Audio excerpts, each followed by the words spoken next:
you know, it is what it is. Also, I'm definitely not doing a plot summary, because what if you want to read the books? Who am I to take that away from you? You know, TV, fine, whatever, I'll do that. Books, absolutely not. That is a joy. That is a pleasure that you get to have on your own. Hello and welcome back to my floor. So today I want to talk about something I have termed fever dream media. First off, you may be finding yourself asking, what is fever dream media? And like the good little YouTuber I am, I went on Google and I found definitions for the other two halves of the words, fever dream and then like lost media. So fever dreams are when you have a fever and then you have like a dream that includes like a very vivid or intense experience. And then we have lost media, which is just known as a piece of media that is non-existent to the general public anymore. I know there are channels that like are dedicated to like lost media, basically. So it's like something that existed but we just don't have anymore. So what would I like fever dream media to stand for? Fever dream media to me is media, particularly from like childhood, I guess is a good way to say it, that we all have like these really intense memories of, but like you don't remember all of it, but like you know it happened. I wrote it down and I was like, I wrote it down for the definition of it being a piece of media from childhood that is all but forgotten, but what is remembered feels dreamlike. So like you're like, that was there and that happened and that was kind of weird. But in today's video, I would like to talk about a piece of media I think falls under this category that I have created, and that is the 39 Clues books. Although I would just like to be very clear before I start that this is like super unserious and I am not going to give you the entire plot of these books because I do not have the time to do another hour's video. I would like to in this go over what they are and what I remember and just like kind of chat about it because I think it was fun. From what I remember, I enjoyed the books. They were fun. So let's hop into it. Just a brief summary before we get into like what I remember of what the 39 Clues books are.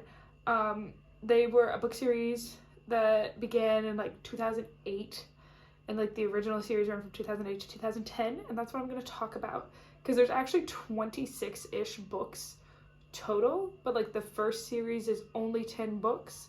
So we're only going to really be talking about those 10 books. Because again, I don't have time to go off of like this big main thing happened and then like here's this other story because I don't remember those and I'm not even sure I read all of them. So I would like to start with what I remember happening in these books and like just in general about these books. So I remember these books, I was about 3rd grade, so like 8 when these books came out. I do remember them vividly because I know I owned at least all the first 10 or I want to say probably I owned about 15 of them. I owned a good number of them, but like I remember reading them. And I know the front had like on the book, so say this is the book, like there was a panel in the front that when you open the front cover, you could like take cards out of. So it came with like trading cards, and I know those linked to like an online game you could play. And I think I remember playing it, but like it was really bad and not a good game. But I remember that there was cards in the front of the books. I also remember that there was multiple authors, and I remember it being like, oh, it was like 5 or 7 authors got together and wrote this book series. I do know like the main plot line being it's about 2 siblings, boy and a girl, because of course, and they are on a treasure hunt to like get their inheritance basically, and they like have to like travel around the world, kind of National Treasure style, right? To loop it into other things I've talked about. And then the only other plot line I remember from this book is very weird.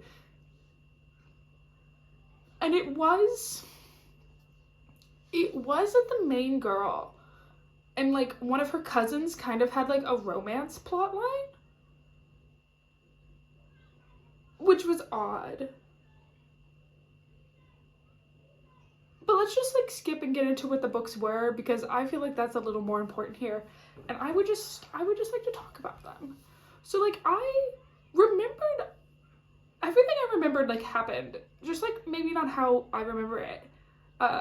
So starting with the authors of the books, I found out there was 14 authors for these books. That's a lot of people writing these books, right? But it was like people like Rick Riordan, trying to think, would I recognize any of the names other than him, and Margaret Peterson Haddix. It was just like a bunch of authors. So from what I understand, it was this book series was commissioned by Scholastic, the book company who ran all the book fairs. And like it was done in the same way like Nancy Drew is, where like multiple people have actually written the Nancy Drew books, but like the author's name is always the same, except this time they let the authors put all their names on it. That just seems like a lot of coordination, to be really, truly, honestly. But good for all 14 of them. There's technically 5 series in the book series. So you have your main series, and then there's like, which is called like The Clue Hunt, and then there's like the Cahills versus Vespers, Unstoppable, Double Cross, and Super Special.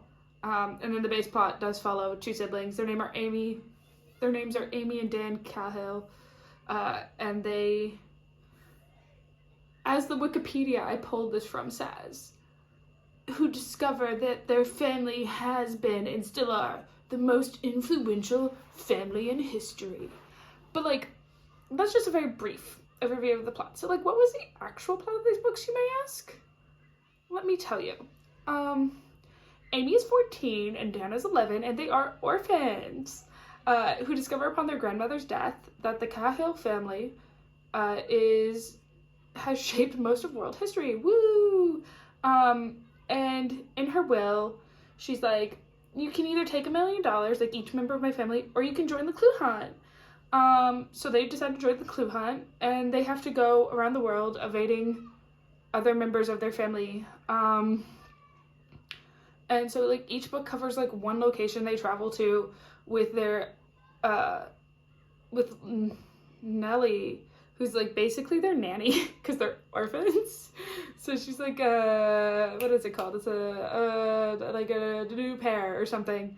And that like each location focuses, like I remember distinctly the first book was about like the catacombs, and then like in Paris. So like they'll do that, and then sometimes they'll also tie in like historical figures. The 39 clues do make a serum that makes you, quote, the most powerful person on earth. Great thing for 14-year-olds to be going for. Anyway, they have to compete against like different factions of the family, but not all of them have the Cahill name. So there's like the Holt family, Alistair O, the Starling triplets, the Cobras. I don't know if it'd be pronounced Cobras. It's spelled K-A. Joan Wizard and Irina Spassky? I don't know. But like this is a semi-serious like young adult kind of like adventure that, like, because people like do die. But also I was right. I was entirely right about the cousins being into each other, which is like the wildest part. Because Ian, who's also 14, he's one of the Cabras. He's into Amy. Like, that's a whole, like, they have a whole kind of, like, will they, won't they romance plotline. Very, like, him and his family is very much, like, in, you know, the second Spy Kids movie, where, the girl whose name I forget, Carmen, is into, like, the other spy, but, like, he also has a little sister that's like Junie's age. Yeah, that's very much like the Cahill to like Cabras family, except their mother's involved in the Cabras family. Anyway, like same vibe. So it's just like, I remember this so vividly, and it's like wild that like that's the plot. Like again, like 14 authors on this, and they were still like, yeah, we know that they're not like technically like real cousins, like. None of their parents were siblings or anything, but like they're still cousins and we're still gonna make them into each other. What? Oh my, 14 of you sat there and were like, yeah, we can do this. Okay. Anyway, to wrap up just some of my final thoughts on these books. From what I remember, I do remember enjoying them, and I honestly might read them again sometime, because plotline's interesting.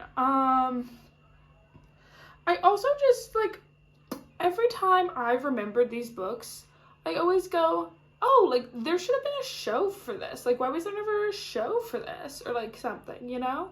Because it's got one of those plot lines that, like, since it is so similar to National Treasure, like, we know it works, you know? But, like, also, I did learn, reading the Wikipedia, that in 2008, Steven Spielberg bought the film rights. So, like, he was gonna make and release a movie in 2016, but we just, like, never got it. Steven, I would like the movie, sir. Like, I would still go watch that. The cousin thing is still weird, but, like, put me in, coach. I want to watch the movie. 'Cause, like, they were, like, jumping on and off helicopters. Because, like, they're also just, like, massively wealthy. So, like, it's so wild. Anyway, that was my little deep dive. And by deep dive, I mean barely scratching the surface dive. Going into, like, the 39 clues and what I deem fever dream media. I do have another book series I would love to talk about that kind of falls under this same category. So, like, you might catch that soon. I know this video is probably much shorter than everything else I've put out recently, but, like, also, you gotta follow up an hour-long video with something short. You can't be doing everything all the time. I cannot be Michelle Yeoh everything everywhere all at once, okay? That's just not who I am. But I hope you enjoyed. I hope the kids going to recess right in the middle of me filming this didn't get too loud. And yeah, I will see you in the next one, I guess. Well, I won't see you. You'll see me. I'll be here talking to my phone. Anyway, thanks for watching. Bye. Oh my gosh. From here, it literally looks like it is just a wall of fog outside because it is not cloudy, but the sky just looks like a wall of fog from how I'm sitting. Oh my god.